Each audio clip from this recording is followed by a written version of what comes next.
متابعيني شلونكم؟ طبعا أنا سادس أمي دفعة 26، فقررت أسوي انتساب هالسنة وراح أعتمد على نفسي وألتزم. فحاليا قلت أبلش يعني من يوم 12/8، واليوم بالشهر 11/8، فقررت أسوي جدول. طبعا سويت جدول أني. هذا الجدول أول شي خططت أيام الأسبوع وقسمت المواد.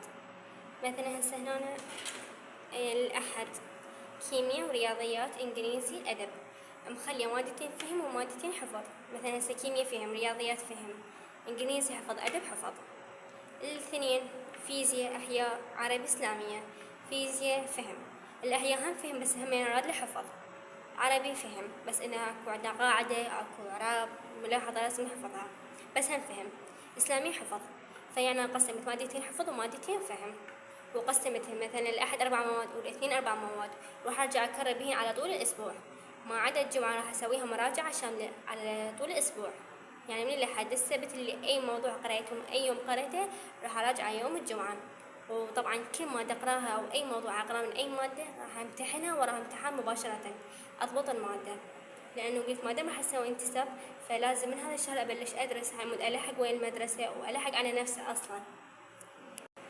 ونقطة ثانية هم أنا راح أشوف نفسي تقريبا من بعد شهر للمدارس.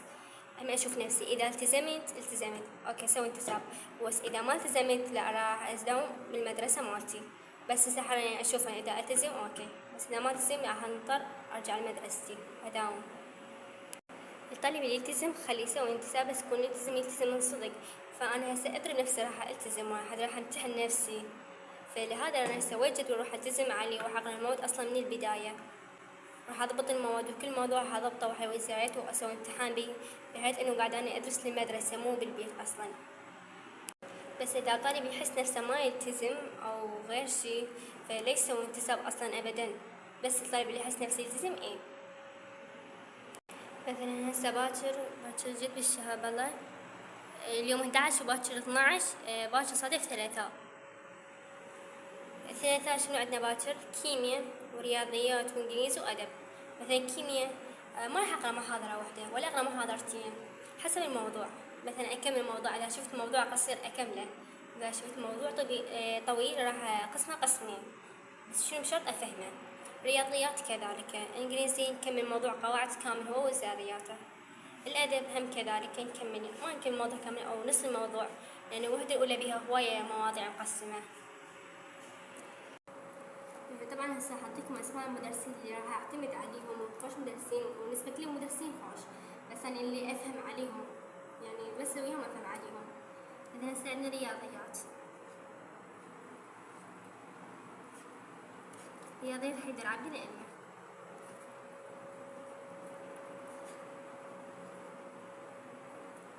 اكو حيدر وليد، بعد حيدر قاسم، اظن اسمه حيدر قاسم. فذول مدرسين فكل شي خوش اشرحهم، بس انا هسه على حيدر عبد الأمير ما افهم. انجليزي أسطورة بالإنجليزي، يعني كل الناس تعرفه، محمد العبيدي. صدق يتعب ويا الطالب طالب يعني يوقف ويا الطالب من أول يوم السادس لحد آخر يوم بالوزارة، حتى ويطلع بدور الثاني. فالمدرس اللي فهم عليه أنا إنجليزي. إسلامية ساجد العقيلي.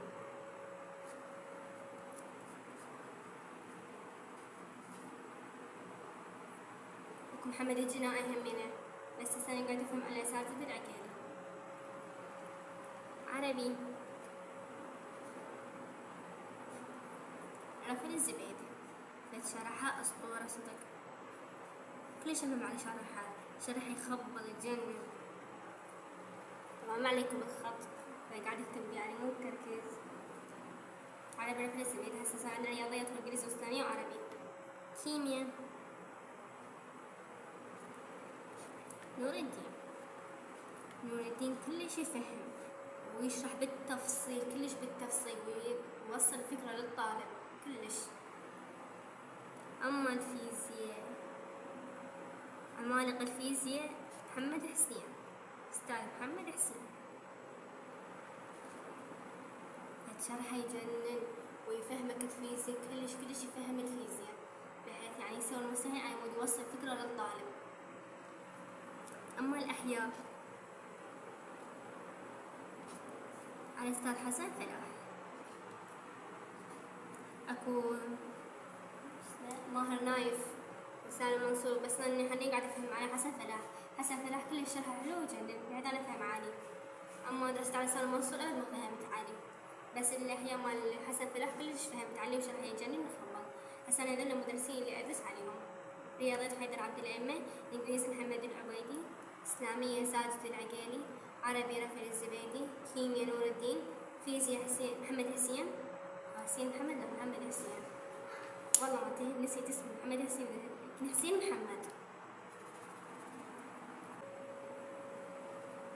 الأحياء حسن فلاح، دول المدرسين أعتمد عليهم سنة 26 دفعتي. طبعا العربي راح أعتمد بس القواعد على رفع الزبيدي، بس القواعد. أما الأدب راح أعتمد على المبدع في الأدب مهدي، أستاذ مهدي مبدع في الأدب، فشرحه كلش يجنن أستاذ مهدي، ويسوي مخططات، يعني فهم الأدب ويوصف فكرة وما يخليك تنسى أصلا أبدا، وملزمته تجنن. هسه أنا حاليا سويت الجدول وضبطت يعني المواد قسمتهم ولونتهم وسويت لهم ترتيب وخطط وكذا، يعني هسه الجدول خلصنا من عنده. المدرسين هذولا همينة راح أعتمد عليهم واللي أفهم عليهم. أما عن الامتحانات فأنا عندي بوت على التليجرام اسمه بوت الشبكة التعليمية، وبوت ثاني همينة اسمه بوت محطة السادس.